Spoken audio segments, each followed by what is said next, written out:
This is Dean Jackson. Welcome to the More Cheese Less Whiskers podcast. And this week, I've got something that I'd love for you to hear.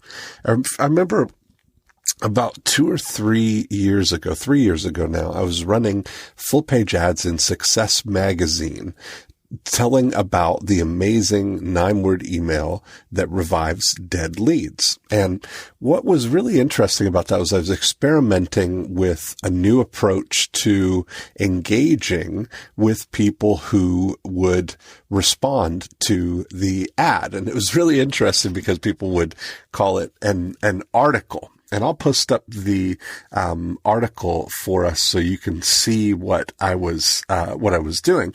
But the amazing thing was we ran that ad for several months and averaged a 68% opt-in on the landing page from cold traffic from a magazine ad. And what was even more amazing was that we would get over 40% engagement once people responded or left their name and their email address. So I used a very simple sequence to engage with people who had responded for the book, the Email Mastery book. And you can see that landing page at emailmastery.com. So you can kind of reverse engineer the process here to see how it happens.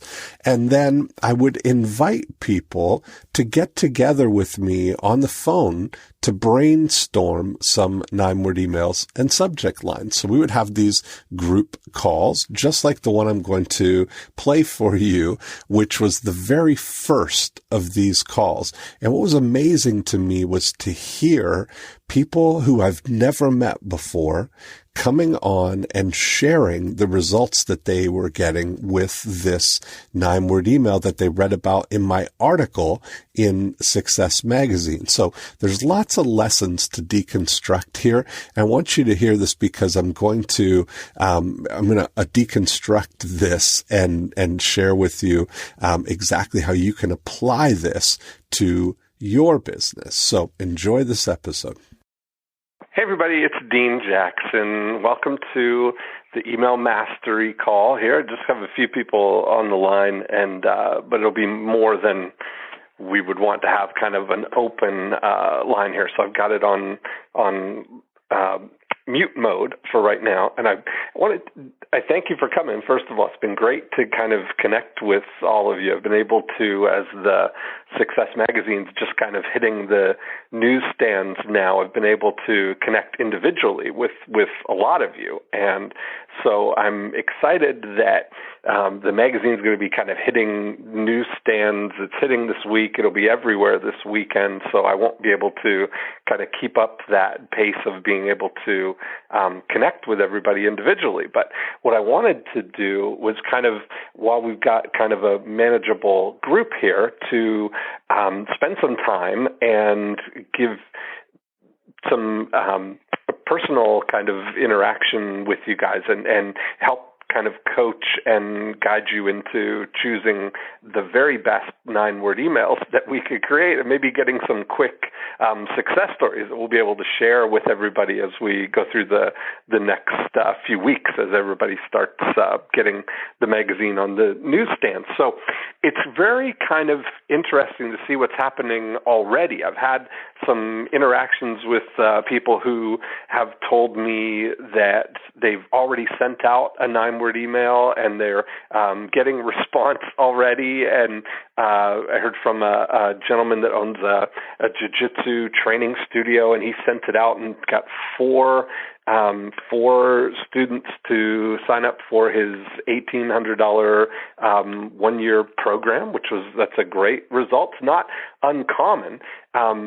We've had so many different types of people who've tried these in all kinds of different industries. I heard from a mortgage broker who had sent out the 9-word email, and has 2 loans in process now, just in the last week, from reconnecting with people. And so I wanted to kind of share the psychology and the story really behind why this works so well, and how you can really maximize it. So there's a couple of different things going on here.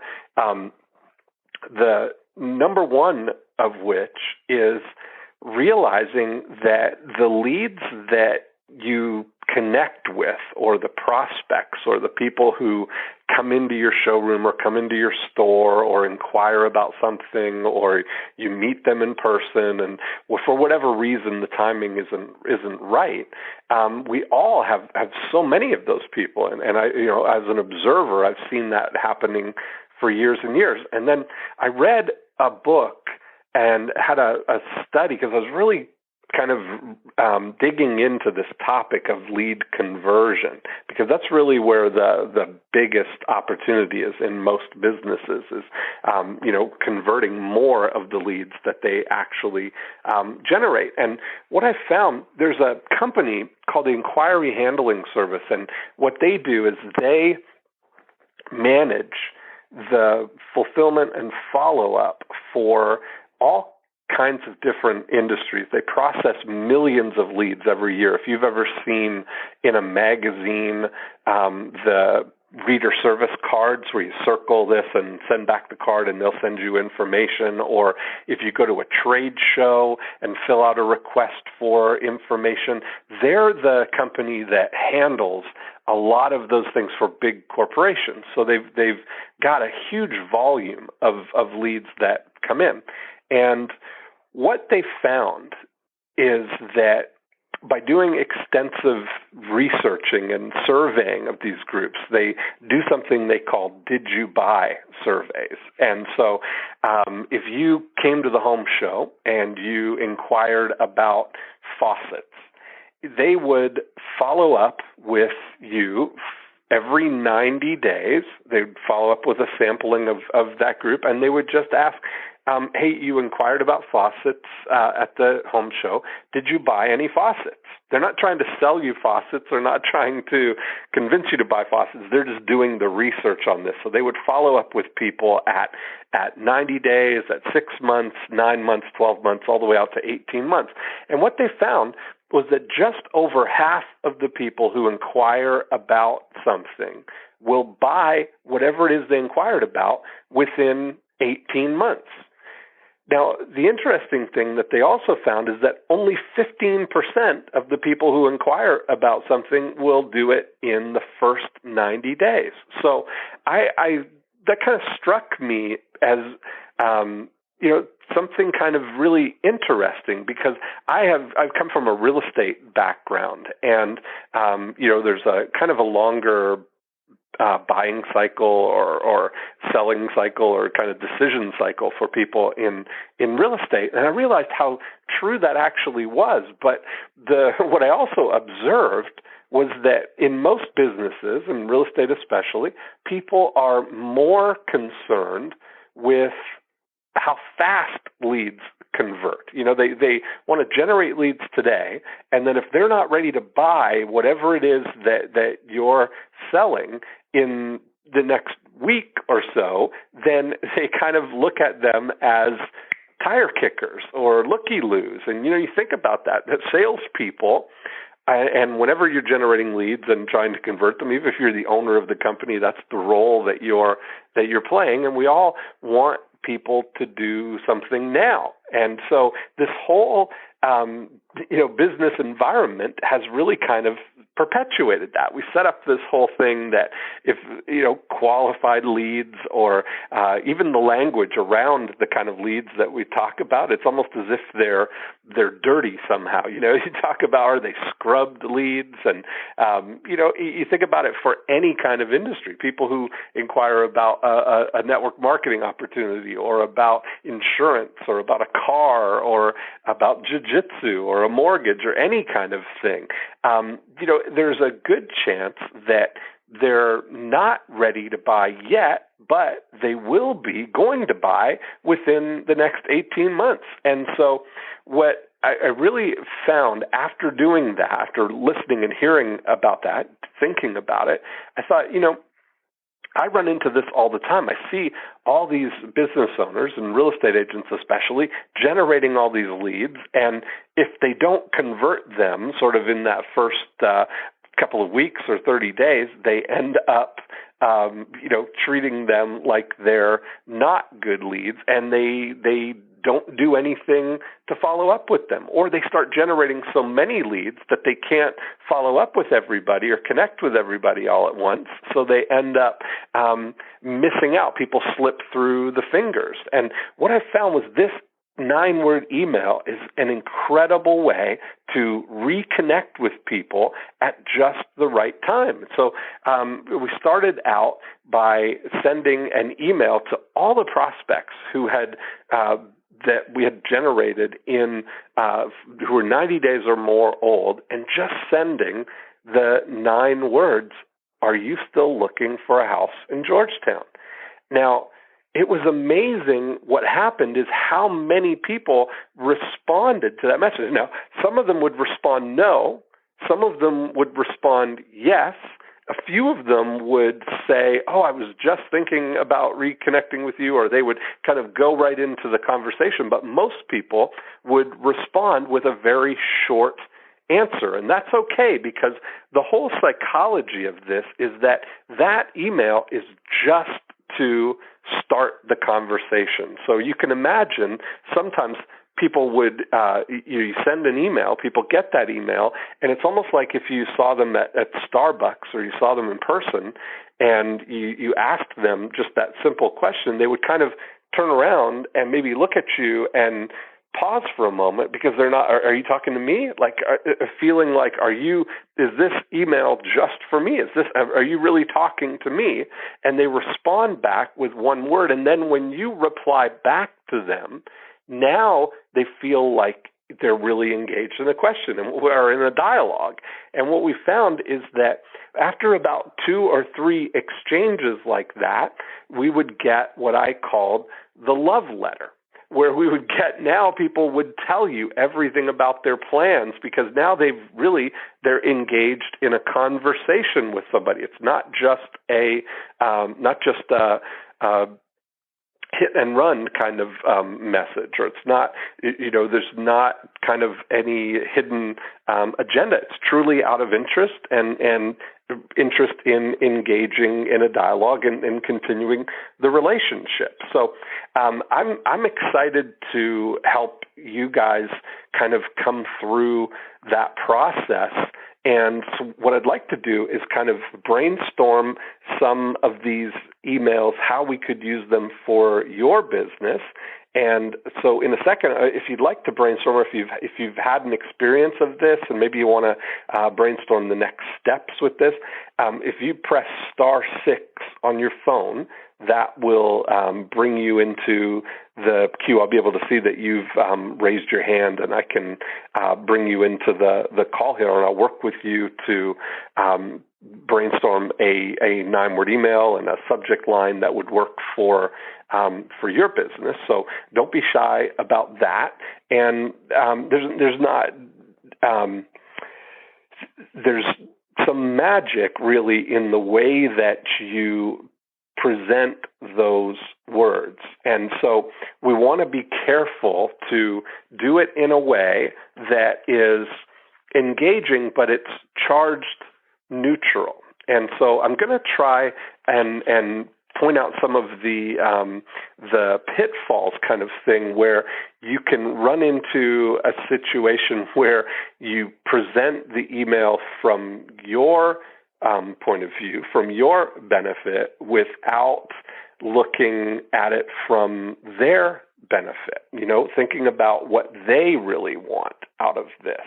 So when I look at that, the thing that I'm most interested in is, what would I say to these people that would that would encourage them to get engaged and talk about the benefit of what it is that they've asked for, or if it's a specific thing, to reference that in that email. So if we use the faucet example from the home show, somebody came to the home show and filled out some information for a catalog about faucets, or responded to your a manufacturer's ad or something, you might, and you hadn't connected with them in 90 days, it might send an email that just said, "Are you still looking for faucets?"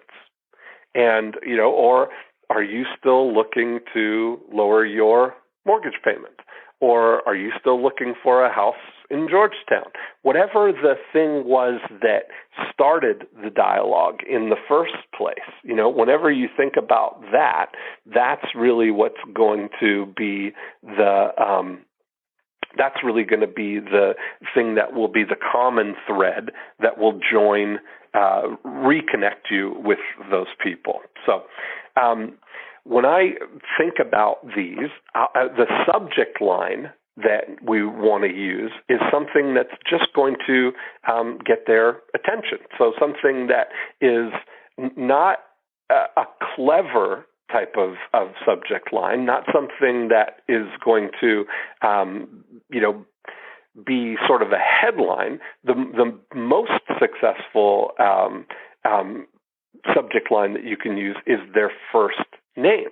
So we start looking at who are we talking to. So we just start with their name and put Dean in the subject line, or put one of the things we do with real estate agents when we're reconnecting with them or talking with them about one of our real estate programs, we'll send an email with the address of the property that they just listed. We have a service where we do just listed and just sold postcards for real estate agents. And so we get a feed of all of the new listings that come on all over the country. And we'll send out an email that just has 22 Greystone in the subject line. And we may say, is 22 Greystone still available?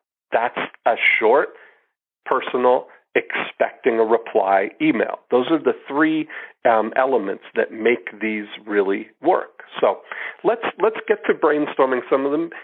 Press *6 on your phone, and that'll bring you into the queue here. And let's start with our first one, and I'll be able to illustrate some of these examples by doing live examples here as we go. So welcome. Who's this? Hey, Dean, can you hear me? Yes, I can. Hey, this is Jeremy, actually. We connected. I was the guy with Brazilian Jiu-Jitsu school. Okay, Jeremy, perfect. Yeah. So tell me what happened. Your email was really great. You sent the one that had their name in the subject line, and you just said, were you still interested in learning Jiu-Jitsu? Is that right? Yeah, I mean, it's pretty simple, and it's funny because I never thought about something like that, and it's just a simple question, and it doesn't even look like a marketing message. It just looks like a simple question. So I was surprised at the feedback we got, and we're actually at 5 now. Oh, perfect. To join, and so yeah, now, each one is worth at least $1,800 to us because it's on $150 a month for 12 months. So it's been pretty good for us. That's awesome. Now, when you sent that message out, how long had it been since you had connected with some of these people? Everybody was different. I had about 138 leads. I did it for I'm actually in Pennsylvania, and I just opened this school, but I did it for my Texas school. Mm-hmm. And so we've had some of the people on there, as far back as like 2008. Okay, yeah. So it's been a while, right? That's great. And so what kind of responses did you get? How did you connect all the dots there? Some people, like you said earlier, some people just said, "Hey, I'm not interested now." Some people, and it was good because some people, my school in Texas is actually primarily the economy is run by like the Air Force base, pretty much, and then some colleges. So we had a lot of guys that were stationed somewhere else or they had moved. And so it was cool. So it helped me clean up my list a little bit. Sure. And then, but yeah, a lot of people were saying, yeah, I am interested. I'm sorry, it's been a while. I couldn't afford it at the time, but I got a new job now. Yeah. Or some people would just respond back, well, yeah, I am interested, but it's just too expensive. And that was cool because we actually have a scholarship program where we pay for half of that. So it's still income for us. And then it does some other stuff like with our scholarship program. We actually have people in return, they do blogging for us, and we teach them blogging and internet marketing. Oh, nice. Yeah. And so it helps us out either way, so it's kind of a return on investment for us. So it's cool. So yeah, we got 5 people, and we got some people interested in our scholarship program as well. So that's great.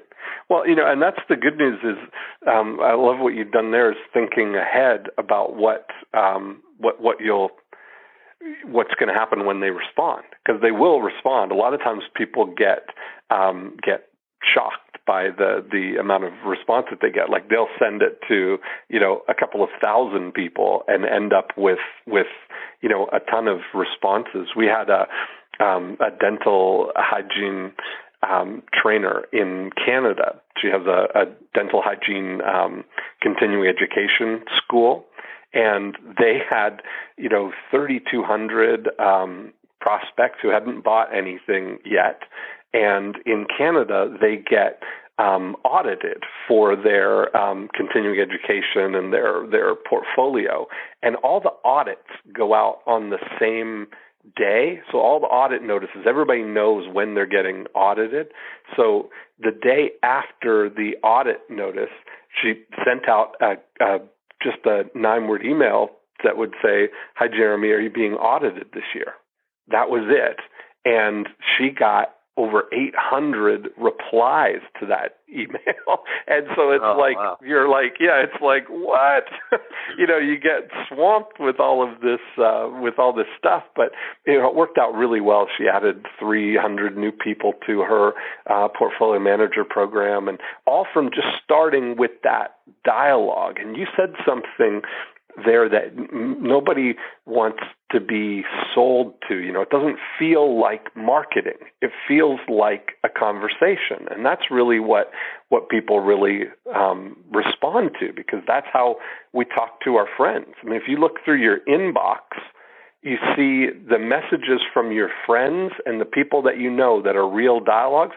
That's where you get your cues for effective email marketing. Not from the email marketing messages that you get, because I guarantee you the people that have a much higher open rate and response rate than any marketing message that you're getting in your inbox, Yeah, and that was what surprised me, because all the stuff we sent out before, it's kind of like I study copywriting, I'm sure just like everybody else does, and you're trying to make it look like almost like a sales letter. Hey, check out this video, but it's not even just a simple question.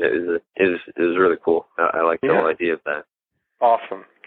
Well, now you're going to build this into your whole system there, right? It's like this little gatekeeper now that every month you're going back to the people who you hadn't spoken to in 90 days, and you got yourself a real system there. Every 90 days, send out that message. And and I wanted, and if I hope I'm not out of line here, I just wanted to, if I could ask you a question, like, do you think absolutely. This would work for something like, I do affiliate marketing too, in the jiu-jitsu market, like we sell like Brazilian jiu-jitsu videos and different things like that. And so would it be something like right towards the end of the launch, would that be something I could send out to the list of people, like, just say, hey, did you buy this product? Do you think that would be an effective thing to do for affiliate marketing as well, or more for small business here's the thing is, rather than going to did you buy this product or whatever, what would be something that would engage them that's kind of one layer before that? Where now you're saying, it's not so much about, because that could seem like a sales message too, Yes. So what would be, how could you engage in that Maybe asking like, hey, were you still interested in product X, or were you still interested in this product? Or yeah, exactly. Or have you seen?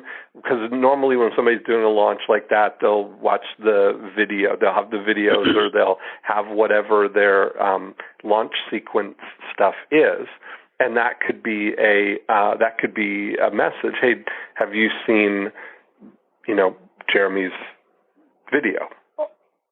Yeah, something definitely. like that, right? Where you're talking about the action, the content, something that they can answer yes or no to start that dialogue. Yeah, no, I think it's really cool too, and I think it might bring you your leads, just the people on your list, bring you a little bit closer to your list. Because like even when you and I were going back and forth on the email, I'm like, yeah, it's cool, because I've been studying you and Joe and listening to you guys' podcast forever, and I was like, hey, that's really cool. He actually responded back to me, and I was like, it was almost like the same thing, like a 9-word email, and you and I just started talking back and forth about that. Yeah, exactly, and that's the thing. Like, there's, the two things, like this is such a transferable skill, and there's so many ways to use this that I'm sharing the 9-word email, like for reconnecting with old prospects as a great starter strategy, but there's so many ways now, and I'm modeling for people a way of connecting with people before they become 90-day-old engagements. The moment that somebody comes to your website and opts in or leaves their name and email to get something, that's the peak of your relationship right now. They've never liked you more than that moment. And I've never met you or had any interaction with you, but now it feels like we've had a connection, and that all happened just through email. Yeah. Yeah. Love it. Well, yeah. Thanks so much for sharing, Jeremy. Hey, no problem. Thanks for having me on. Okay, thanks.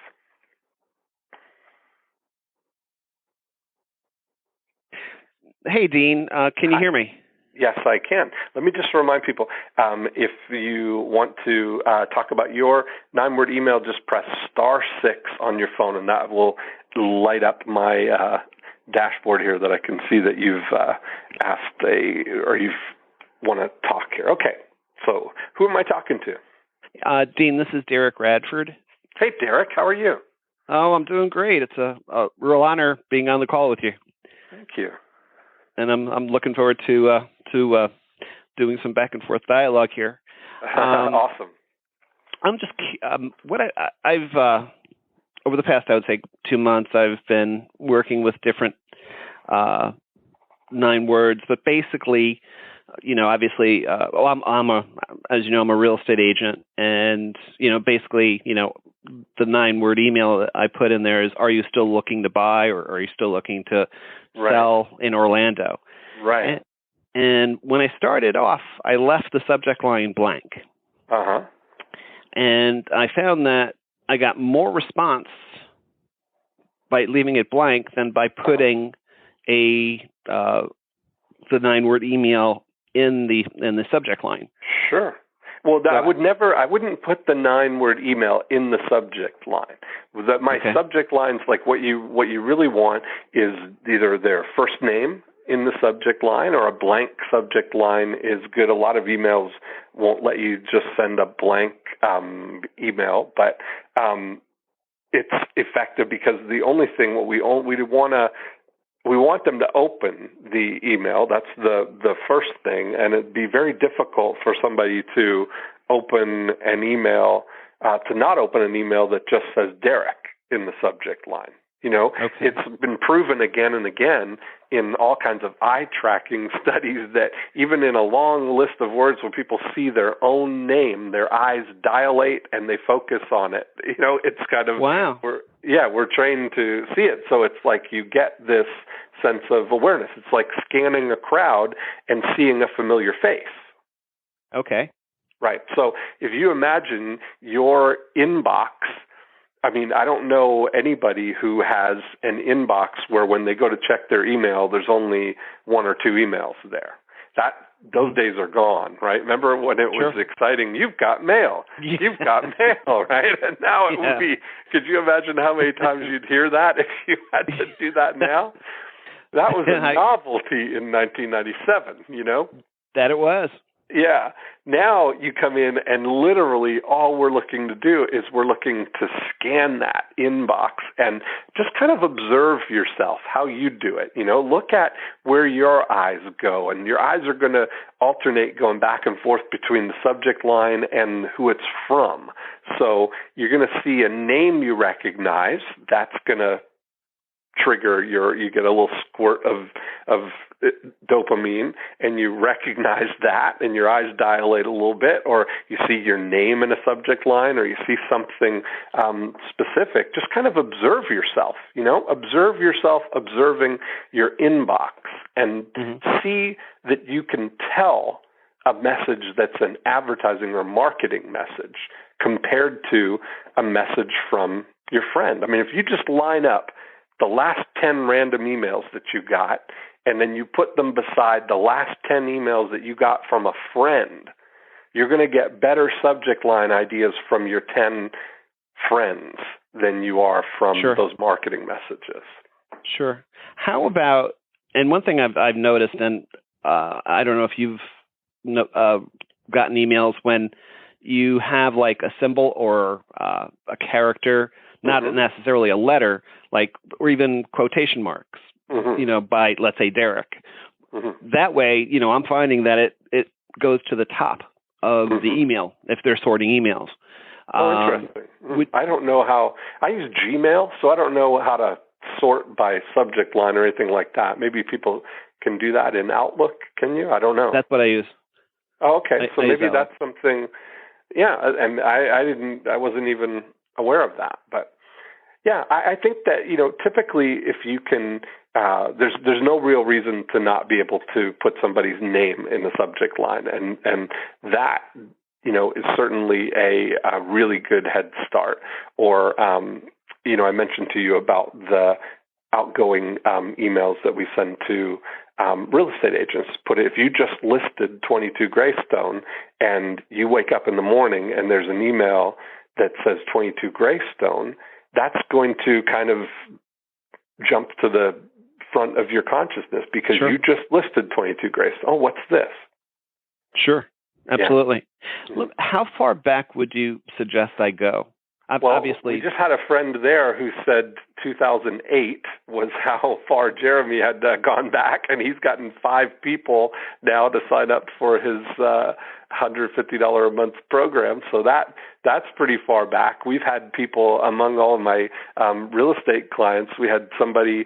I did my Internet Academy in February here in Orlando, and I had somebody who sent out a 9-word email and reconnected with somebody from 2006. Since they had their website since 2006. I've had had a yacht broker came to our I Love Marketing conference, and he is in my mastermind group, but he sent out an email to his yacht prospects. He sells yachts in Fort Lauderdale, and sent out a message to people from 2 and 3 years, and had reconnected with a gentleman who's now under contract on a custom-built yacht for $120 million. So that is, like he always jokes the 9-word email got him a 9-figure client, So that's the most expensive thing I've seen the 9-word email work for. And, 2006 is as far back as I've seen it work, but there's something to it when there's something about the word still, right? That it implies that for some reason that they were thinking about it at one time. And there's something about assuming that they are, because the only person that you really want to connect with is the person who really is still looking for a house. So right. Our mindset often is that we think about the group. When you're sending these to a group of people, we tend to think about the group and want to send a message that kind of applies to everybody. We don't want to, in case they're not thinking about it, we want to kind of temper the message a little bit. But what you really want to do is we want to take the polarity approach. We want to we only want to speak to the people who are looking for a house, So we just look at them and say, we assume that they do want to buy a home, and we say, are you still looking for a house in Georgetown? Because that's the person we want to talk to. If they say no, that's okay. People are often afraid of somebody saying no, but it's a good thing. Just like Jeremy said, if they've moved away or they've gone, it's no good for either of you to continue, that dialogue. Right. So it's a good thing, How about the signature part of the email? Would you suggest that? Very, very simple. Like your friends, when they send you an email, they don't put a signature in there, right? Okay. They don't put any of that. It's just a personal email from one person to another person, Okay. Like you'll notice, so the email that I send out to you to invite you on this call here, or for the connection that we had, was just to you, and it was short and personal and expecting a reply. It wasn't a 9-word email, but it was a using that same philosophy, that same, I truly was sending a personal email to you because I saw that Derek came and downloaded Email Mastery, so I want to reach out to you because all of you on this call were among the first people to download because the magazine goes to subscribers first and it's just starting to hit newsstands. So here's a great opportunity to kind of, before everything really blows up, to make a personal connection with people. So that was my intention. And for everything, it feels like a personal email, right? Oh, absolutely. I mean, when you first responded back, I was like, okay, this is on autoresponder. And I was like, well, now, he was talking about, Fire for Only and Joe and Terry. Yeah. And I was like, oh, wow. This is really Dean. Right. And there's the thing. So that was a great point. So that's why when you send that 9-word email first, people might be thinking, oh, this is an autoresponder, or this isn't talking to me. So they don't want to look stupid by really responding back in a personal kind of way. So they'll respond back, yes, or something, just kind of testing the waters, almost saying, are you talking to me? And then when you reply back and you're referencing what, you talked about, now it's like, oh, he really is talking. I really am talking to a real person here. Yeah. Just what you just described. That's the thing, Yeah, that was great. And one other thing I wanted to mention to you, and then I'll let you go. I'm sure you're real busy and want other people to talk to. That when I get an email and the subject line has a lot in it, or there's a lot of words in the subject line, it goes to a certain point, and then there's like ... or you don't see the whole subject line. Mm-hmm. Should I keep the subject line short so it doesn't get to that point? Subject lines short. I do. I mean, I do make a distinction in when I send, because I send broadcast messages as well to everybody. Like now to announce this call tonight, I sent out a message to everybody who's responded in the first week here and said, Email Mastery Update. That was the subject line that I used. And it's relevant, it's factual, it's like, here's what it is. Because that's the question that's going on in people's minds when they're scanning their inbox. What's this? What's this? What's this? Oh, Email Mastery Update. That's going to trigger in their mind, I just downloaded that. What's the update? Is there more to it? Now you open it up, and it was clear that this wasn't a personal message just to you, because I started out with the little header at the top saying, Email Mastery Update and the date and from Winter Haven, Florida, and it looks like this is more like a newsletter type of thing. And the language that I was using was, speaking to everybody. It was very personal and kind of engaging, but not you knew the difference. It wasn't a personal message to you. Absolutely. Right. Right. And then when I want you to reply, I'm imagining that I'm only talking to you. So there's a difference between email mastery update and a message that says, the first message that I sent you, hi, Derek.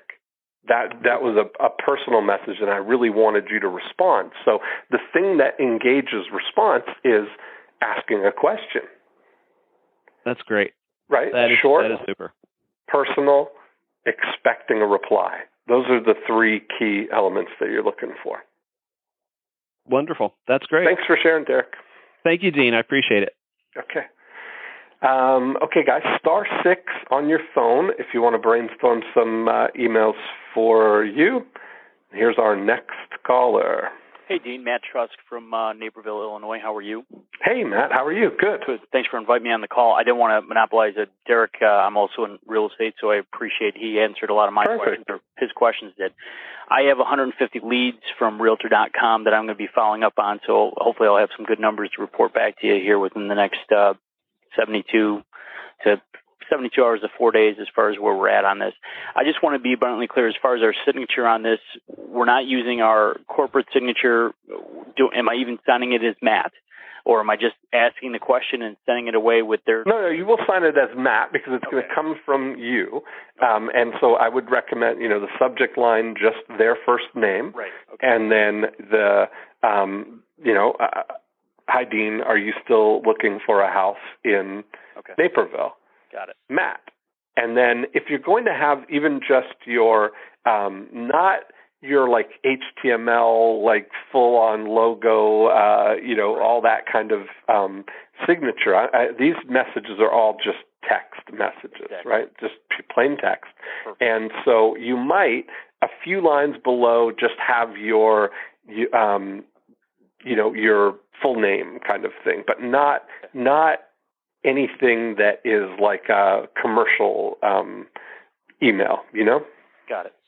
Mm-hmm. Excellent. Thank you very much. Awesome. Good. I can't wait to hear what happens. Oh, I'm looking forward to it as well. Awesome. Okay, guys. *6 on your phone. That will bring you into the queue here. That was the last person who was queued up here. So whoever presses *6 next is in. I'm anxious to hear who we have on the call. I've been connecting with quite a few of you by email. So I'm anxious to hear. I spoke to a fly fisher proprietor with all the fly fishing lures. If you're on the call, Don, I'd love to talk with you. Who else have I connected with? All of those people I'd love to connect. So, okay, we got a few more lined up here, so let's see what we're working with. Hi, who's this? Hi, it's Vanessa. Hey, Vanessa. How are you today? Good. Well, I don't really have a question. I just wanted to say thank you for this. I've been listening in. My phone will die soon because I'm actually food shopping as I'm listening to this. Oh, but, look at you. Yeah, I know. I'm multitasking right now. Yeah. And I just wanted to thank you for the opportunity. I think this is just a great format, a great way to get together and discuss such an important matter like email. Sometimes it can go on and on and on. And I know the previous callers that you were talking to, they pretty much asked the same things that I would ask. So I just pressed *6 because I wanted to thank you for that. And thanks, Vanessa. Have you got a 9-word email in mind that you're gonna be able to send? Not yet, but I need one ASAP. I work for an art gallery and I do marketing. Mm-hmm. And normally, marketing people, we can go on and on. Last night I was reading the PDF that you sent out, and I thought it was great. So I sat down and I came up with a few things, and I'm at like 13, 14 words per sentence. Oh, and it's, you know what? And I say 9, and I don't want to scare you off from sending, just 9 words. But it seems like, you want, what I mean by that is to keep it in as an economy of words as you can, without it feeling so truncated. But I definitely get your point, and I definitely understand. And it's challenging, which I love, because I love being challenged. So I'm working on it. And that's why I said that this phone conference is just great, and I appreciate appreciate you doing this. I really do. Vanessa, I'm gonna have another call next week. We'll have more people coming, who are getting the magazine over the next week or so. So my hope was that in doing this first call, keeping it a little smaller, that we could get you guys a chance to test and try some 9-word emails, so that when we do the call next week, we'll be able to share some of those results with people. So if you... Well, I definitely, I will... Please send me an email, and I will be present, and I will have those 9-word emails, because by then I actually have to send out a few. Perfect. So send it I will to definitely me. have them. Send it to me before you send it out, and I'll take a look. I'll give you my critical eye on it for you before you send it out. I truly appreciate it. Okay. Thank you so much. I truly appreciate Vanessa. it. Thank you. Okay.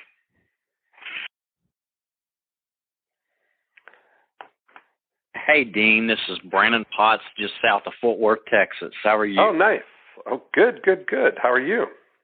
Good. Well, I'm in real estate also. Oh, good. And I got a lot of realtors. That's good. Yes. I read it over the weekend. I guess it was Sunday morning. And as I was reading it, my wife's a real estate agent too. And I got up and I said, Mindy, this is it. This item will make us thousands. It's so simple. It's perfect. Yeah.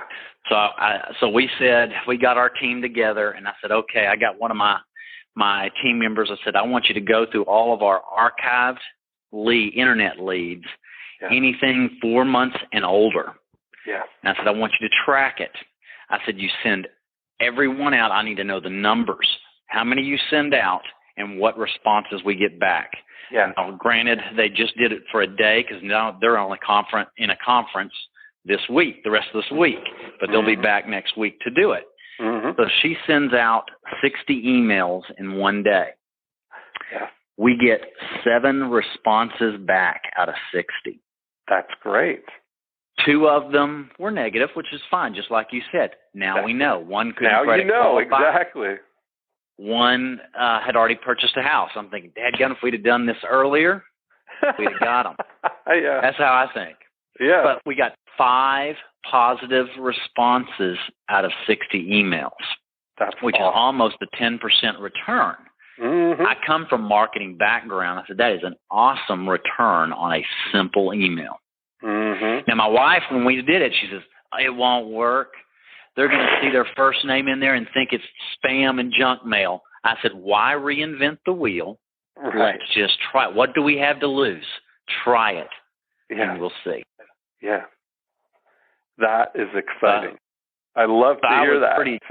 Pretty excited about that, and I thought, sure enough, this works. Well, now you're going to get your whole team looking through their glove compartments and their desk drawers and their sofa cushions and their day timers and their calendars and their old phone messages to find all those people that they've been in contact with that they never reconnected with. That's who we're going to keep sending those to. So congratulations. That's give you exciting. That testimony. I love to hear that. Well, that was it. I just want to give you that testimony, and it kind of was good that I could kind of go back to my wife and say, for once, I said, see, now just say it. I was right. That's so funny. Well, you got. I don't get to say that very often. Yeah. If you're in real estate, there are. I've got a whole bunch of real estate podcasts at marketingmonday.com. If you go there, there's all kinds of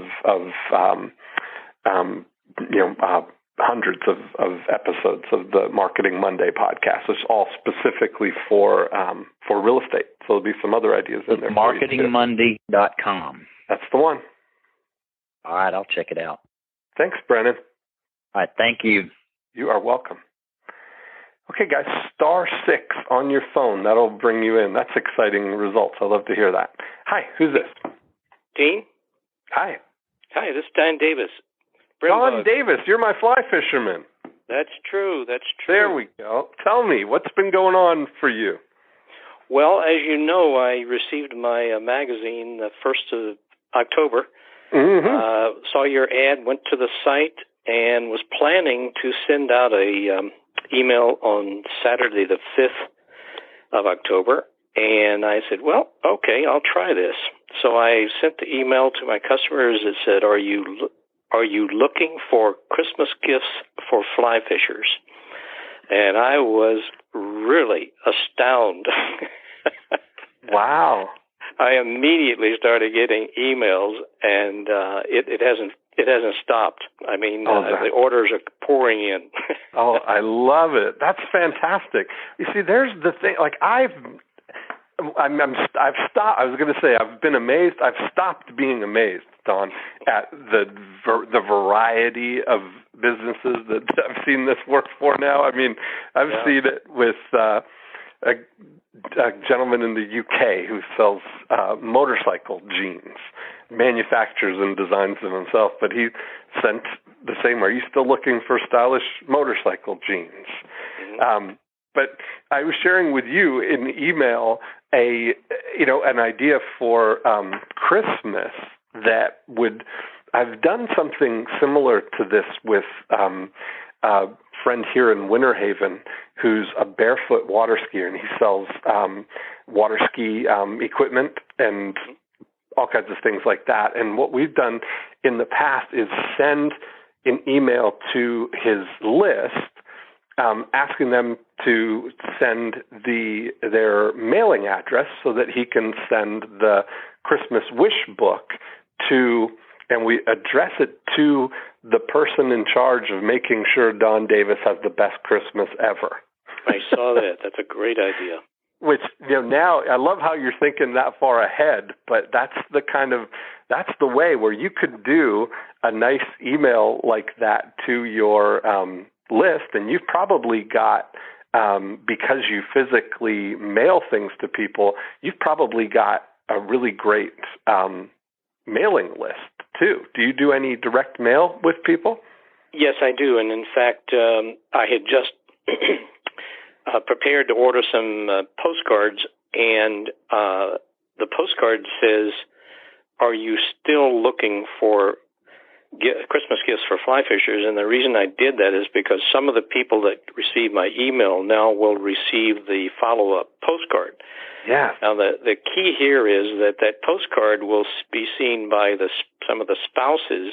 Yes, that's why when we addressed it, we would send it to the person in charge of making sure Don Davis has the best Christmas ever.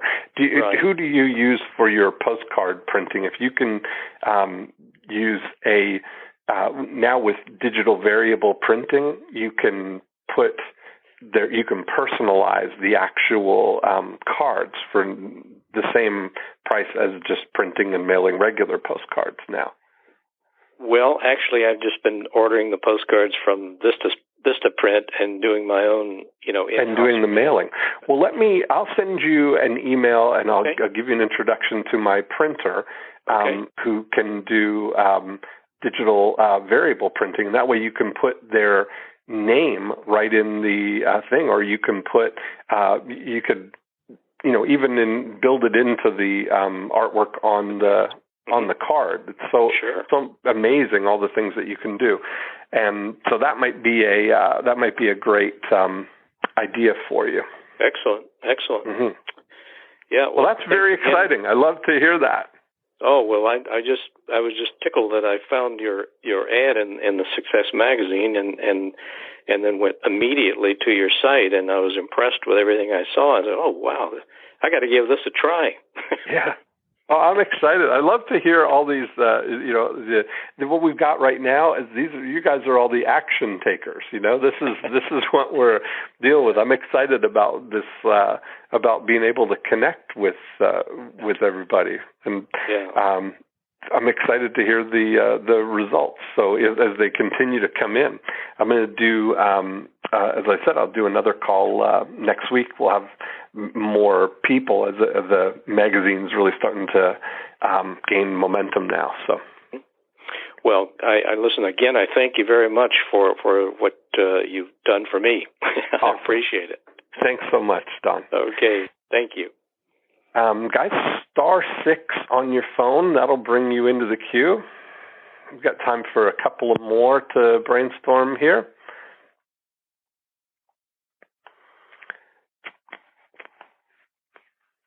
Wow, 9:53. Time just flies, doesn't it? Okay, let's see who we've got here.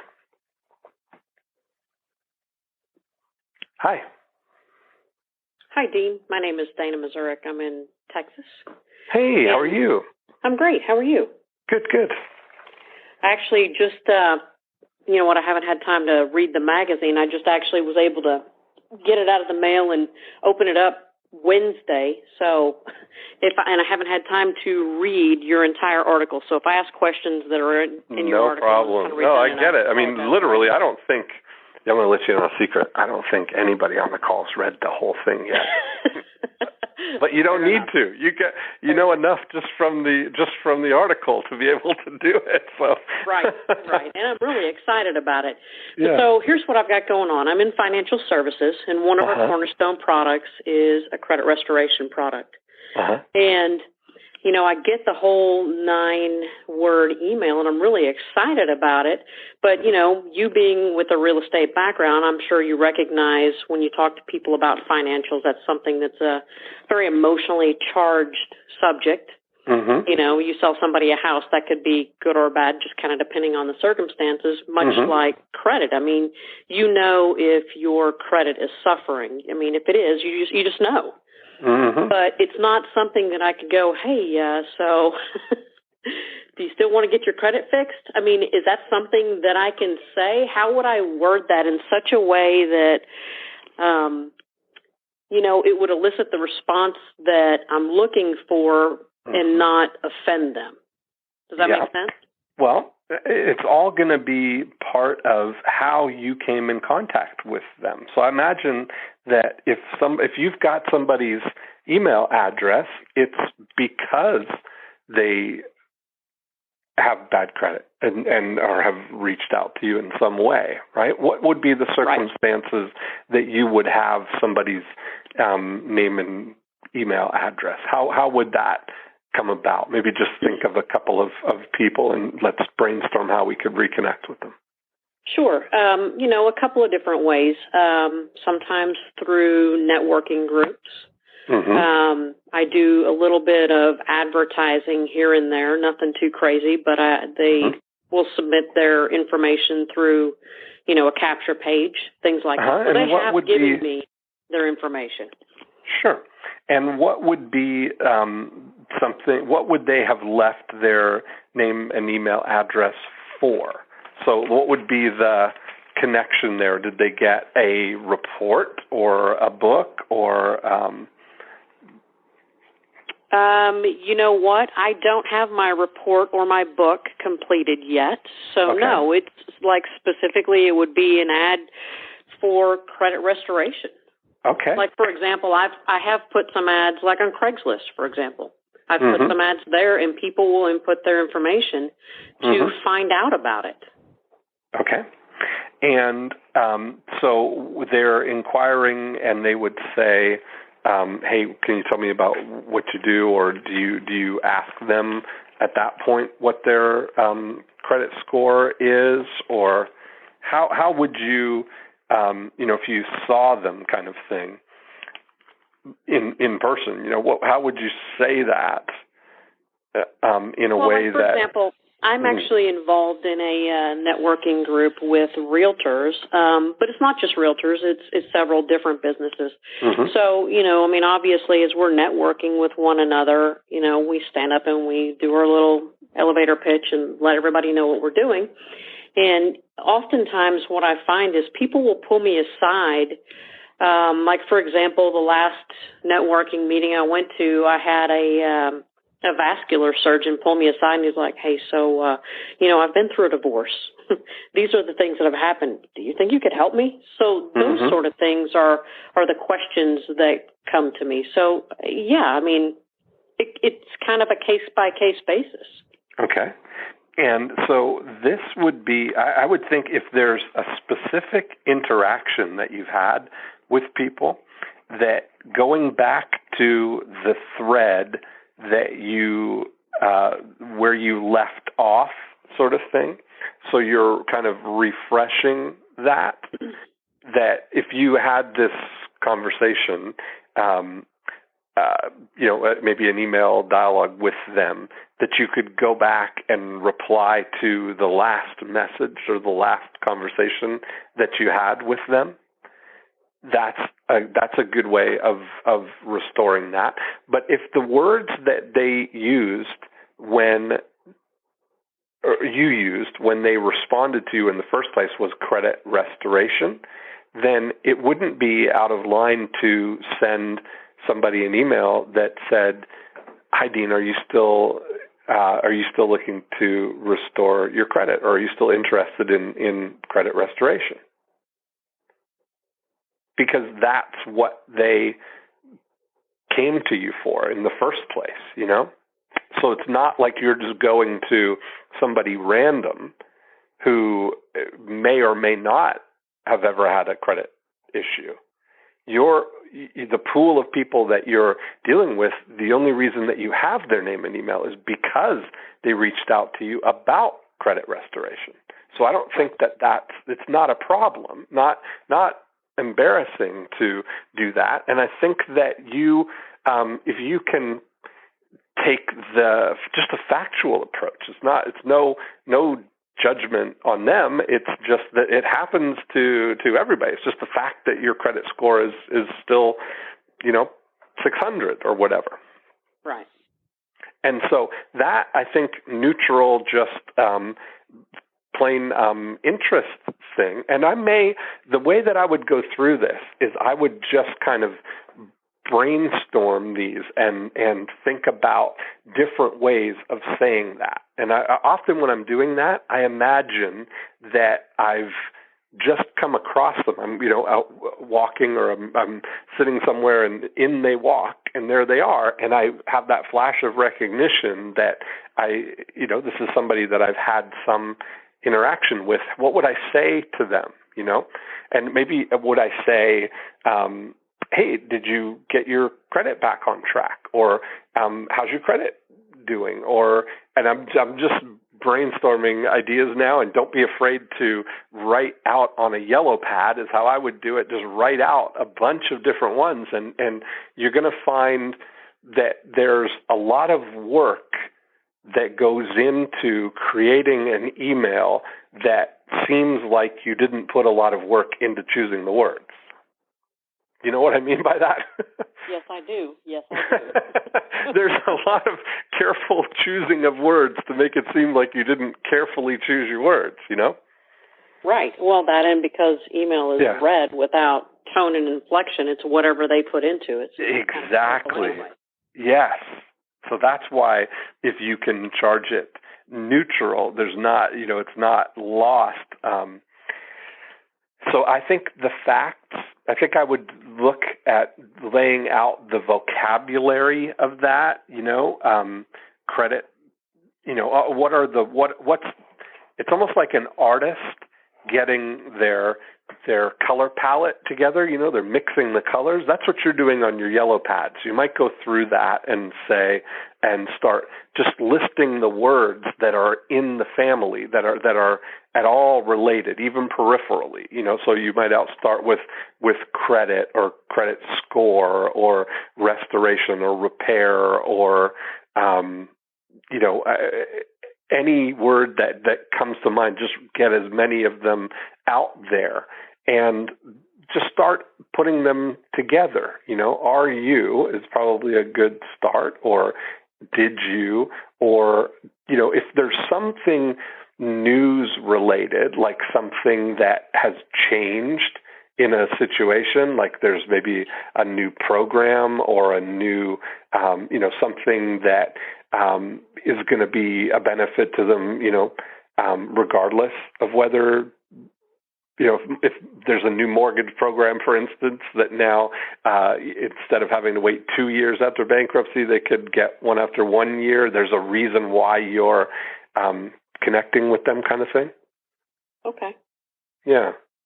But thank you. I appreciate that. Well, and what I mentioned to Vanessa, I'm going to do a call next week as well. So what I'd love is if you, take this kind of approach that we've just been talking about, and maybe brainstorm some samples, and then email me, send me your example, and I'll give you some feedback.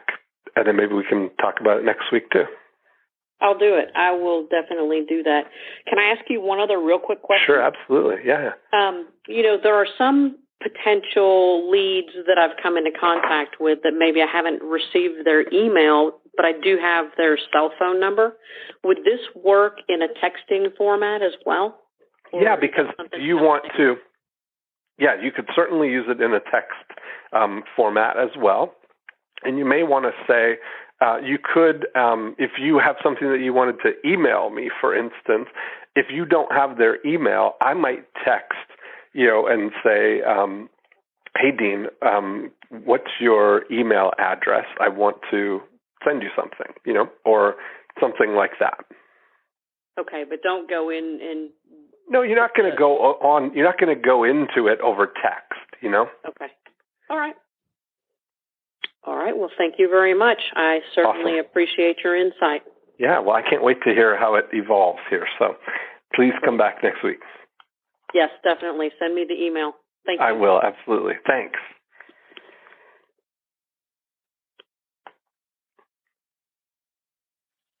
Here we go. Hello? Hi.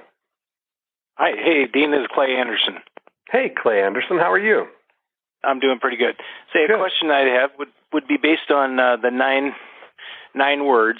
Yeah. Could you and I pulled this off some of the other quotes or comments from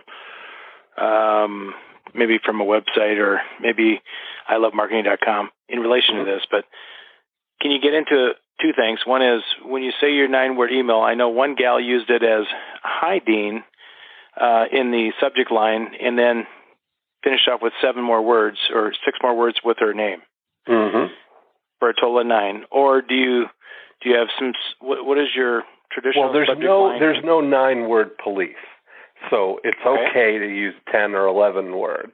And the the spirit of it is to use an economy of words, to use as few words as you can to just ask the question, to start the engagement. And so the purpose is just to ask a simple question, that's going to engage somebody in a dialogue, preferably something that they can answer yes or no, a factual question, this or that. Another one we use with the real estate is if you come to my real estate website and you are looking for a house in Winter Haven and you leave your name and email, we will send you back a message that would say, "Hi, Clay, are you an investor or are you looking for a house to live in?" Right. Yeah. Which would be an either or, and that's because there's so many ways to use email, Clay, and that is something, there's so many opportunities. And when somebody first engages with you, you can use a sort of different version of the 9-word email. But what we're focused on is the first thing, and the thing that everybody, I call this like a magic trick. You've heard people on the call even that have just in the short time, the 1 week that this has been out, have sent the 9-word email and have real bankable results. This is an asset that every business has, if they've been in business for more than 90 days, is people who have inquired that haven't yet bought. And the purpose is just to reconnect with those people. Now, as you're going forward, there's so many ways to, nip that in the bud kind of thing, that you're connecting with everybody the moment that they respond, and you're continuing that dialogue with people. Because for every person that says, yes, I am still looking for a house in Winter Haven, you run into the people who say, oh, we bought a house. And you know, just like our friend from Texas was sharing that, you know, he lost out on that one, but that's okay. You know, this is going to help you reconnect with the ones there. Okay, and just in a side to that, what would be a frequency? I know the idea is to kind of rekindle a relationship, and I got to say that when you send your emails out, there's a real, oh my gosh, she's talking directly to me. Right. Uh-huh. You know, that's because that's I really style. am. That's the other thing, is that you can't fake that. You know, if you're going to send an email to somebody that is personally engaging, or that you've got to be prepared that when I send those emails to you, and I talked about it a little earlier, that there's a difference in the voice that I use when I'm speaking to the group, and there's a difference in the voice that I use when I'm talking just to you, and you know the difference because I'm only speaking to you, and I want you to reply, and I'm going to be there to reply to your reply. Just like a friend would. Just like a friend would. That's exactly right. You can't fake this. You really have to care. You know? That's the thing. So you got to be prepared and know that people are going to reply, and you've got to know where you're headed with that. Mm-hmm. Yep, where you're going to steer the conversation or steer the next interaction with. Exactly. And on the basis of the 9-word email, how often would you do that to your list? Well, I think that, you know, you've got a chance to do it with everybody who's been 60 or 90 days and you haven't connected with them, you know, and then hopefully that you start. That's where you start, is let's go back and reconnect with everybody that you've neglected or haven't connected with.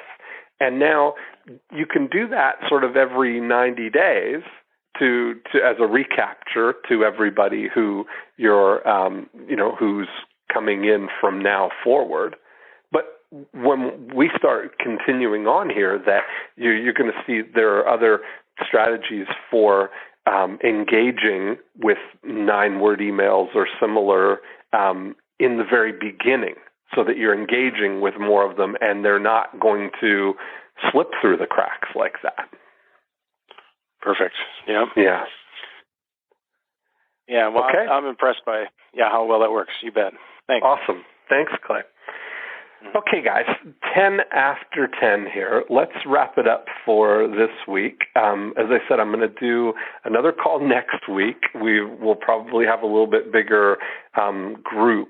So just a little inside information here is when we do next week's call, if you want to jump to the head of the line here kind of thing, you'll know before I even announce it to press *6 on your phone, and that'll get you in the queue, so you won't get lost in the crowd there, because I really do want to hear from you guys. So if when I start the call, if you've got something to share or you want to have that follow-up, if you'll press *6 right when we start the call, that'll give me, I'll know that you're somebody who has, who we've already had a conversation with, and I will look forward to hearing the results. And if you're working on those 9-word emails right now, email me and let me know what you're working on, and I'll take a look at them and give you some feedback. It's really, I'm excited to help you guys and craft these emails as best that we can, so we get some fast results. Already we see, 3 or 4 examples here of really fast action, several tens of thousands of dollars of real bankable results already from reading an article in a magazine. So congratulations to you guys for taking action. I'm happy to get to know you, and I'm happy that you came on the call. I look forward to continuing the dialogue, and we'll talk again next week. So have a great night, and I will talk to you next time. Bye-bye. And there we have it. Another great episode of More Cheese, Less Whiskers. If you'd like to carry on the conversation, first of all, what you can do on this episode is you could go to emailmastery.com and you can download the Email Mastery ebook that everybody was talking about in this episode. And then try a 9-word email yourself. I'd love to hear how that goes for you, and send me your 9 words at dean@deanjackson.com. Just send me an email. Tell me what happened, how you tried it, and let's see what we can do to get a 9-word email working for you.